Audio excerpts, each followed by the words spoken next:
কি নাম তোমার? দুলু মিয়া, খান স্যার।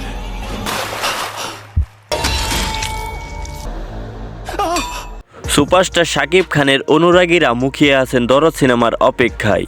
প্রিয় তারকার প্রথম প্যান ইন্ডিয়ান সিনেমা, সঙ্গে বলিউড তারকা সোনাল চৌহান। সব মিলিয়ে অপেক্ষার প্রহর যেন কাটছে না শাকিব ভক্তদের, কিন্তু সময় তো পক্ষে নেই। সবশেষে দরদের নির্মাতা অনন্য মামুন জানিয়েছিলেন 6 সেপ্টেম্বর সালমান শাহর মৃত্যুবার্ষিকীতে প্রেক্ষাগৃহে আসছে এই সিনেমাটি। তবে একের পর এক জাতীয় সমস্যা যেন বাধা হয়ে দাঁড়িয়েছে। বৈষম্য বিরোধী আন্দোলন যখন ছাত্র জনতার বিজয় হলো, ঠিক তখনই প্লাবিত দেশের দক্ষিণাঞ্চল। দেশের এই দুর্দশা মাথায় নিয়ে সিনেমা হলে যাওয়ার মানসিকতা কারণ নেই বললেই চলে। ফলে নির্ধারিত তারিখে ছবিটি মুক্তির ব্যাপারে কোনো সিদ্ধান্ত নিতে পারছে না নির্মাতা অনন্য মামুন। তবে ধারণা করা যাচ্ছে সেপ্টেম্বর মাসের পরেই এই সিনেমাটি রিলিজ দেওয়া হবে, মানে নভেম্বর মাসের মাঝামাঝি সময়ে।